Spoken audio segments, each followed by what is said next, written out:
All right, and we are live with another episode of Mentor Minutes. I do these Q&A sessions live just so you have an opportunity to ask me practical, real-world questions on your struggles, the things you're dealing with, and just things that you'd like to have some advice upon. And that way what we do is we take overall leadership principles and we actually put them into practice. And I really believe that's the best way to develop your leadership is by taking those principles and putting them into practice. So while we queue up a few people here with some questions, I wanted to start off with some things that I didn't get a chance to get to in yesterday's episode. A few questions came in. One of them I just missed was from Alex Havik. Good to see you here.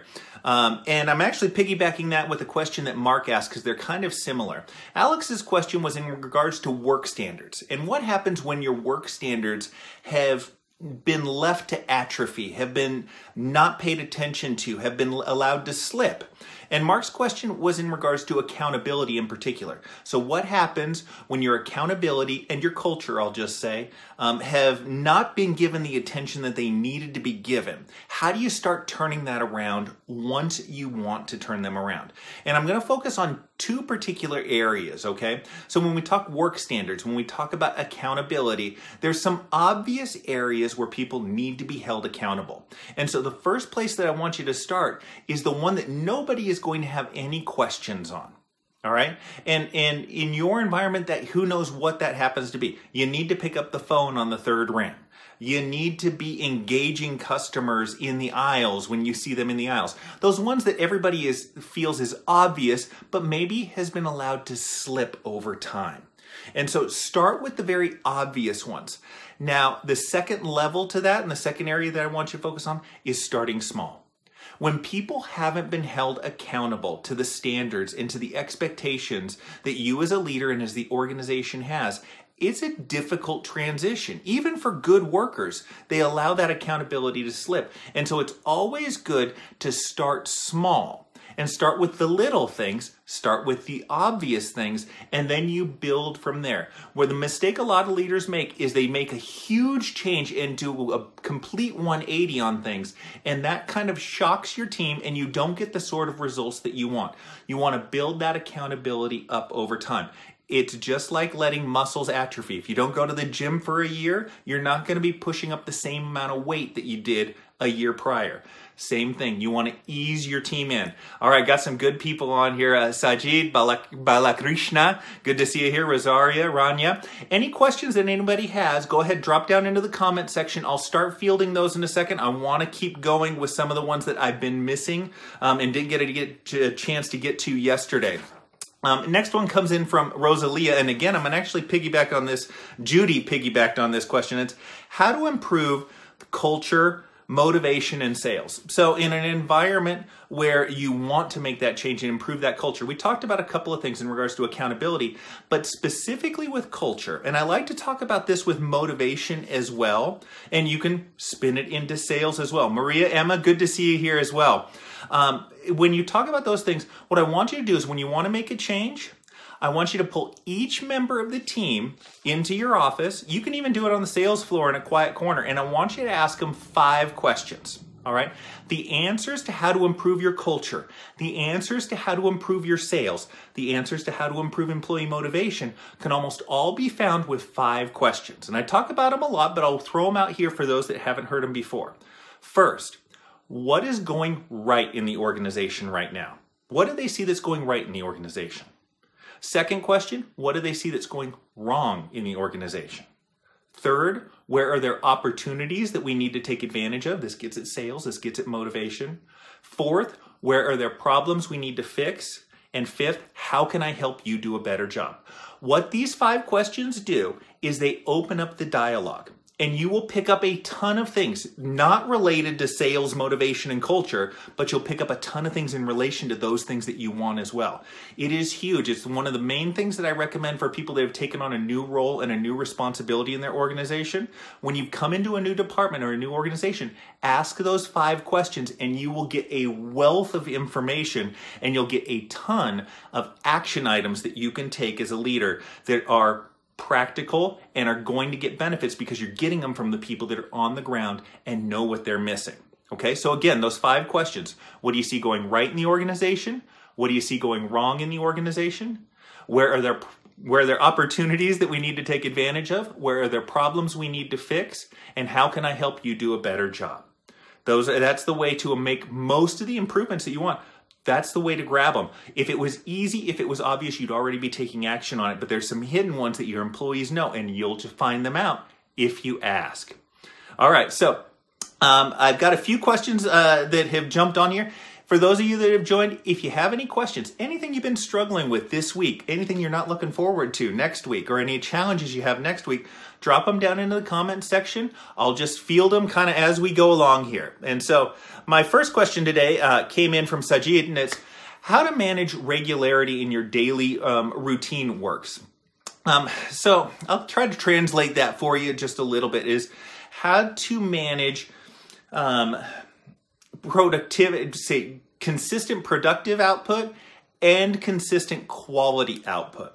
And so the first thing that you want to do, if you want regular performance from yourself or your team, and you want excellent performance from yourself and your team, you need to get clear on what those thresholds are. What are you looking for as far as regularly doing over the course of the day? Are you looking to have a one-on-one meeting with a team member every day? Are you looking to walk the floor for half an hour every day? Get clear on what it is that you want out of each and every single day. You can't reach your goal if you don't know what that goal is. Second area follows similarly with that, and that is, what is the quality that you're looking for? If you have a one-on-one with a team member, are you looking for questions? How many questions are you hoping they ask you? You know that you're having an engaging conversation when the other person is asking really good questions of you. And so what does excellence look like as far as walking the floor? Are you looking to get in conversations? Are you looking to talk practical stuff? Are you looking to talk non-practical stuff and just working on the relationships with your teams? Those things. So get really clear. If you want consistent and excellent performance from yourself or your team, get crystal clear on what that looks like. And that'll really help kind of fill in the blanks on how to get there. And next one comes in from Andres, and it's how you handle a RIF reduction in force. So reduction in force is RIF, for those that didn't tack that on there. Really, Andres, it's one of those, and I've been through this, 10 years ago in the Great Recession, we dealt with it where we had to reduce 15% of the workforce, and it's not fun. So you first of all work on a methodology on how you're choosing those particular individuals. The methodology needs to be fair, and you need to be able to explain it. Because what you're going to do is when you go into these meetings with these people, you're going to explain why it is that the reduction in force needed to take place, how you came up with who was going to be a part of it, and then leave it at that. When we talk about handling terminations for people, okay? Termination discussions should be relatively short because the decision has been made. Any dialogue that takes place is, for lack of a better term, useless because, again, the decision's been made. You're not going back on that decision. So when you're handling a reduction in force, a downsizing, if you will, get clear on the reasons that you're choosing particular individuals, the reason for the reduction in force, communicate those things, and then be done with it. It's not fun. I've been there. But handling it in a very matter-of-fact way, answering any questions ahead of time, you know what they're going to ask. Answering those ahead of time helps the discussion move along. It's not comfortable for anybody that's in that room, and I sympathize with you, but that's the way that I've handled it in the past and how I've seen it handled successfully in other organizations as well. Next question comes in from David, and it's how do you handle a manager that knows nothing about the business that he is trying to manage? And David, I'll flip this around because this is a question that I get every once in a while, and that is, do you need to have a complete understanding of the business to manage it efficiently? And the answer is that I don't want to say it's a requirement to completely understand the business. However, it is something that you should certainly be working towards, and this manager should certainly be working towards that. That being said, a lot of leadership principles translate into different organizations very easily. listening to your employees, taking action, setting expectations, setting goals, holding people to those expectations and goals. Those are great basic leadership traits that work in any environment. Now, specifically for you, and this goes out for everybody that's out there, your role is to make your manager better. You want to make your boss better. Okay? It isn't just serving your boss. It isn't just doing what they say. You're looking to make their lives easier and make their productivity better. And the productivity is the whole department. Now, in your case, it's a matter of educating that manager and finding a way to do that. And David, I am sure if you were asking the question, I'm sure you have tried to convey this information to your manager and they're just not getting it. So what you want to do in those cases where they're not getting it, and again, I'll spin this up for anybody who's having communication issues with their boss. If you're having, what you want to do to kind of get through is tie it to what's important to them. So my question to you, David, would be, what does your manager care about? Are they concerned about sales? Are they concerned with their station and their importance in the organization? Are they a political boss who's worried about all of those political things? All right. So you phrase your education about the business to them in a way that impacts what they care about. And then they'll retain it better because they've got you've got their attention. Okay. So I do feel like it is the role of everybody that's out there to make their boss better, to make their boss look better, to be a servant. No leader is perfect in every single category. They all have weaknesses. We all have weaknesses. And it's important for the team to help them overcome those particular weaknesses. So absolutely educate the boss about the organization, but do so in a way that affects what they care about. Okay? And it may be as simple as what their boss tells them. Hey, wouldn't you like to be able to go to David and tell him what a great job we did in regards to this? Well, how we do that in this business is such and such. That's how you handle that, David. I hope that helps you out. Maria asked the question, how does one manage a team member that is passive-aggressive towards female leaders? The whole passive-aggressive thing is something that what I like to tell everybody is call it out. If you want to stand, it's a bullying tactic. That's what I was getting at there with that line of thought. Passive aggressiveness is a passive aggressive form of bullying. And what you do with a bully is you stand up to the bully. So in this particular case, Maria, what I'd do is I'd actually call out the behavior, the comment, whatever. And it might be simple. You give them an out, but you call it out. And it might be, Cameron, I know you didn't mean it this way, but when you say something like such and such, it comes off as completely wrong. All right. So that'd be something that I would look for you to improve upon. Again, I know you didn't mean it that way, but that's how it can come across, and that can cause problems down the road. So you give them an out because usually in those cases, they'll have that blanket excuse right away as to what it was that they really meant and all of that nonsense. So just get ahead of all of that, but call it out. And what happens is when you stand up to a bully, and this goes for peers as well, and you call out that particular behavior, they're not as apt to hit you with it in the future. And so when we talk about female leaders, if you have a supervisory staff that is staffed with females in it, tell them this, demonstrate it to them. It may be that you call that person into the office. Hey, I just wanted to come in. Just so you know, I heard about this particular comment, and I know you didn't mean it that particular way, but this is the sort of thing that can cause, miscommunication. And so that's what I generally recommend in regards to passive aggressiveness is calling it out. And eventually that person is going to dial back that behavior. At least that's what I've found. Here's some conversations. Andres has a follow-up in regards to a reduction in force here. And I'm going to just kind of cue it all up here. The employee starts bringing down team morale and telling everyone in private matters. How can I handle the morale with everyone else? Great question and great follow-up, Andres. And that's something that, that I should have mentioned before. And that is when you have this reduction in force, it is important to let the team, the rest of the team, those that are staying, know that it is over. That they don't have to be freaked out if you call them into your office. They're thinking that they're going to get fired or something like that.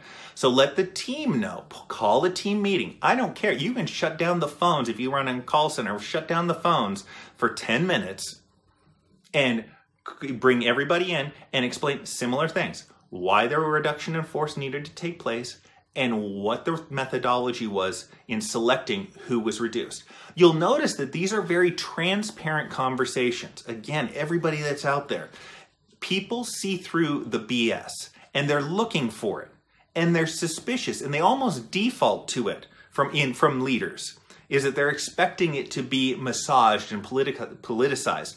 So if you come out and you're very transparent with, again, the same conversation that you had with those that were being let go, everybody knows it's over. Everybody knows what the reasoning was behind it.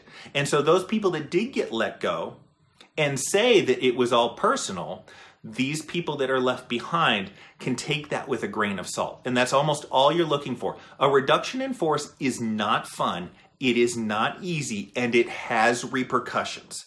Your role is to minimize those repercussions because you cannot eliminate them. You're dealing with human beings and they're going to have that emotional response to it. Great follow-up, Andres. I appreciate that. Yolanda has the next question for us, and it's, hi, sir. Thank you. Very kind of you. I have an employee who is popular with other employees within my department. She offers good customer service, yet she is a gossip. No one can tell her anything, including customers, because she gets super loud.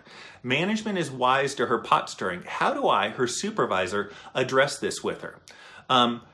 Have the conversation with her, Yolanda. Bring up the two things. It is a perception in the organization, right or wrong. Again, so many of these things where there's that gray area, give them the wiggle room, but have the conversation to start out with. You can always have a firmer conversation down the road, okay? And I'll demonstrate how to have that firmer conversation right now as well. But call it out. Two things. There's a perception that you're a gossip, that if anybody tells you anything, that you're going to spread it out to everybody else. The second thing is that you're going to do it loudly. Okay? If it's a personal matter between people, I need you to keep that under wraps if possible. And certainly if you don't think that it's a problem, you need to tone the volume down so that everybody isn't hearing it. Okay? Again, I'm sure you're not intending to do any of these things. Now, to have the firmer conversation in regards to this, what you do is you bring in specific examples. Okay, Yolanda? So I would encourage you to have the conversation right away, and you may have specifics right now, but go ahead, have the conversation. This is kind of that shot across the bow. It's letting them know that there's an issue and trying to get them to manage that issue for themselves without your involvement, okay? And so you have this conversation with them, then you follow up next week and say, hey, I know we had a conversation last week in regards to gossip.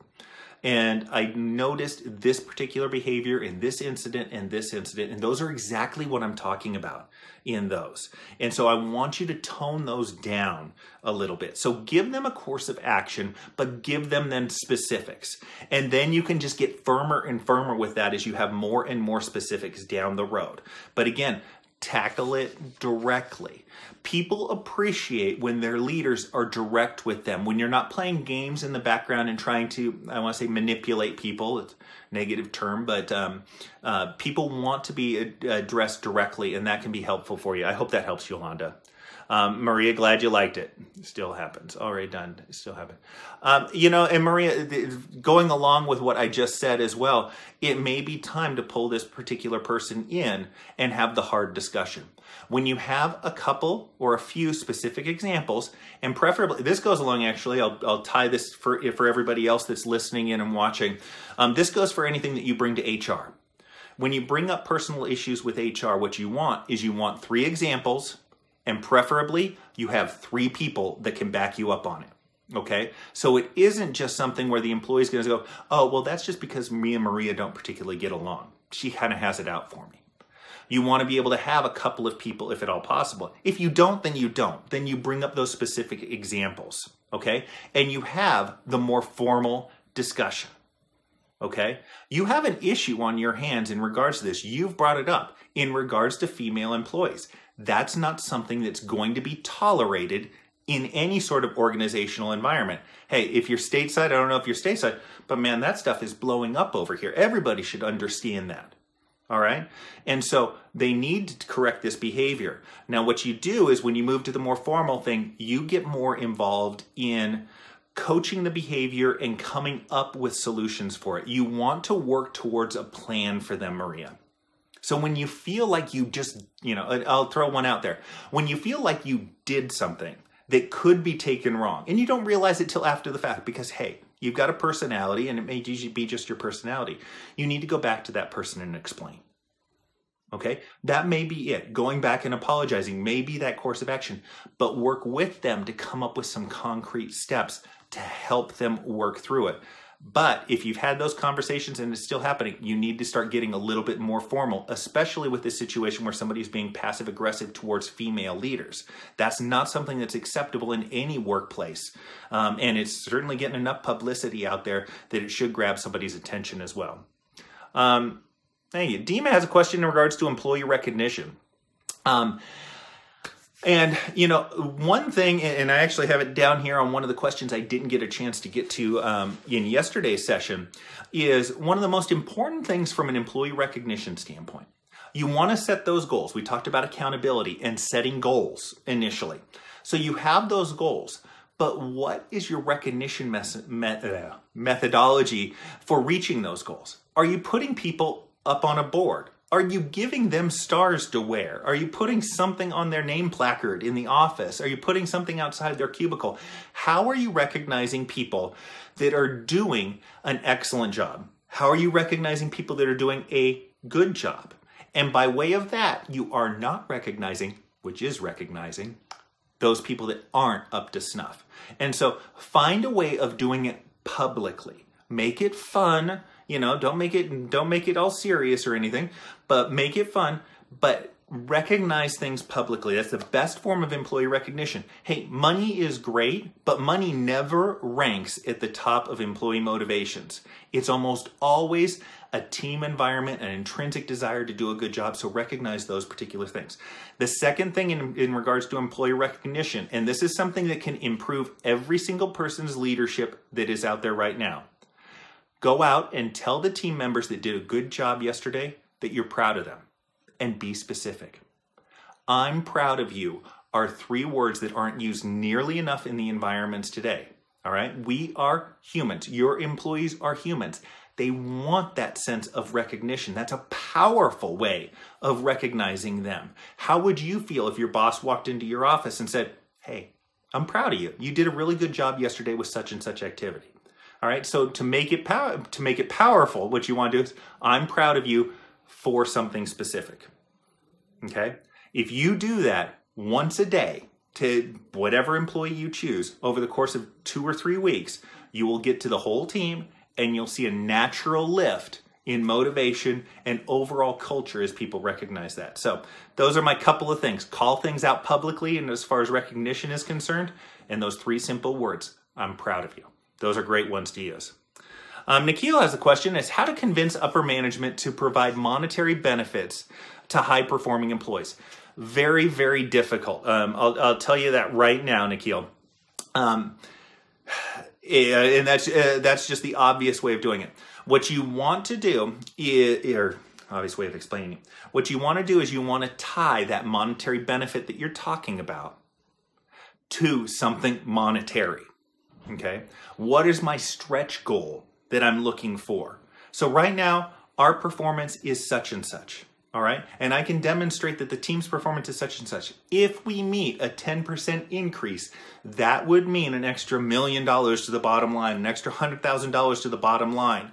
So what I'd like to do is to encourage that, I would like to set in an incentive of $5,000 over a team of 20, 50, whatever it is.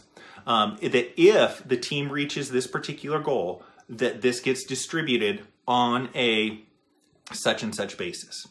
But you have to tie those monetary benefits to a monetary gain for the organization. It is a return on investment, because what your leaders are thinking right now is, hey, I already pay people a salary, and I pay them a salary to get such and such result out of it. And so I'm not interested in paying people more to do their job, which is what happens when incentives go wrong, is you end up paying people for doing their job. And so that's what everybody's going to be wary of. So what is the additional benefit that they are going to get? Now, Nikhil, you may be tackling it from another way. So I'll tackle this in another direction for those people that whose compensation isn't competitive and you're losing people for higher paying jobs. Explain to your manager the cost of retraining. Most everybody understands that if it takes 2, 3, 4 weeks to bring somebody up to speed, that's 2, 3, 4 weeks of salary that is lost. So if we add this monetary incentive for great performers, and these are already great performers, there's no risk that you're hiring somebody that doesn't, work out. If you're hiring for these high performers, I'm going to reduce my turnover by such and such. But when looking for monetary benefits, you have to have a business case, a return on investment for those monetary benefits that you're looking to add, Nikhil. Not easy, and it's still very difficult. And there's legitimate reasons for that. It's difficult to give something and then take it away. And in most organizations, things have an inertia. And so people know that if you do this once, you're often committed to it in the long term. So show your way out of it if you don't get the results as well. But if you're looking at asking for money, you need to talk in money terms. Dima has the next question, might be a follow-up here. In choosing the employee to be recognized, I'm torn between choosing the employee who is fully utilized but with less complicated tasks and an employee who is less utilized but with complex tasks. My answer, Dima, is not to choose. Okay?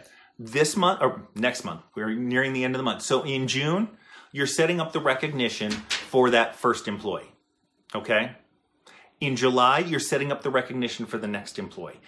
One of the things in regards to motivating your team, in regards to recognition, in regards to incentives, okay? Those 3 things, all right? Recognition, incentives, and motivation is that they can't be one-off events. It needs to be continuous. And that doesn't mean that it doesn't change, all right? But you're doing something every month to move the needle in each of those particular areas. And so pick which one, flip a coin. If it really is kind of one of those you just don't know, flip a coin, and that's the one that you're going to recognize in June. Or you're going to set up some sort of recognition thing or motivation or incentive that you know is going to recognize that person that has high output with simple things.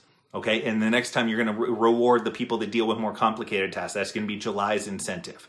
Okay, so don't pick between the two of them.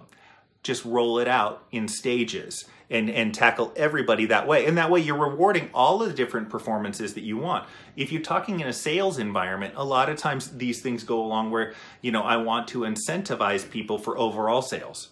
Or I want to incentivize a team the month after that. And then I want to incentivize add-on sales after that. Again, if you have this on a continuing basis, you can change those things and reinforce the sort of behaviors that you're looking for. Glad you liked it, Yolanda. And Nikhil, and I love it, Nikhil. Thank you for adding this in. I love it when everybody is out there and they're dropping in their own comments and suggestions. I don't pretend to have all of the answers, and not a single one of us is as smart as all of us are. So I love it when you guys drop in comments on this.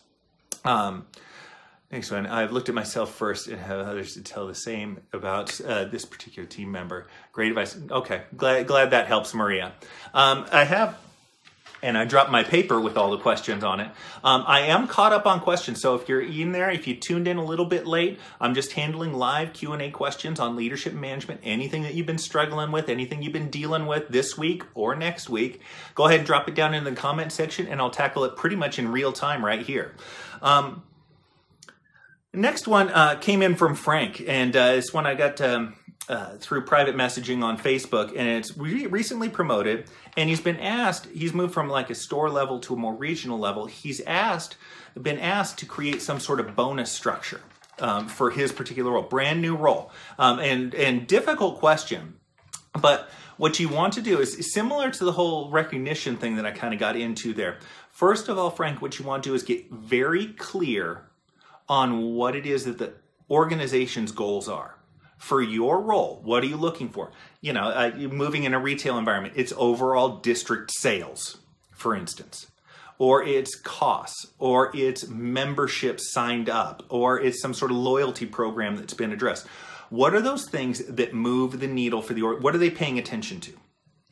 Then get clear on what the financial impact of that is and try to get granular. Okay, so it may be, obviously every 1% increase in revenue drops $25,000 to the bottom line, something along those lines. Okay, so get clear on what the monetary impact of that is. Now, what you want to do is you want to set up a bonus structure where you have a baseline for good performance. Okay, so I'll just use an example that your bonus is going to be $10,000. Okay, that's the threshold. Okay, you get a $5,000 bonus if you meet a 3% increase in overall sales for the district, for instance. If you meet 6%, then that's $7,000.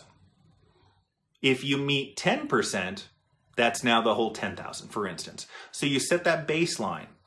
You can also put in stretch goals. So if you're talking 15%, 20%, now all of a sudden you're starting to talk about $15,000 and $20,000 bonuses. So set in a tier for where you're meeting those particular goals.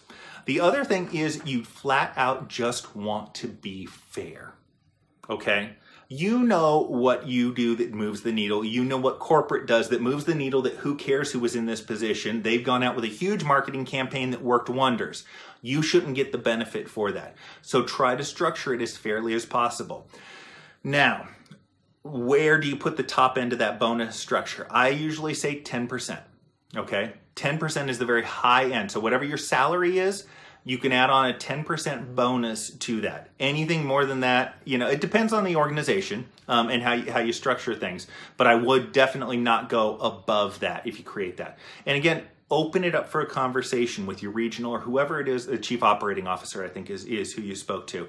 And that can if you open it up as a conversation, it doesn't become some sort of like strange negotiating tactic, and you can kind of get a feel for where they stand with those things. I know they kind of threw it on your plate, but that's something that can be very helpful for you.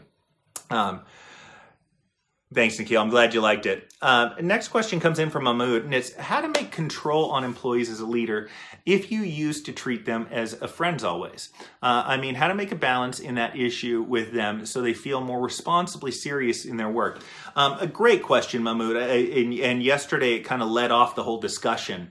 Regarding sales bonus, what is better, to give employees monthly sales bonuses or annually? Mahmoud, I'll answer that one right away, Mahmoud. You want to give feedback as quickly as humanly possible, okay? Feedback is diminished the longer it takes to get it, okay? And it goes for recognition just as well, so positive feedback as well.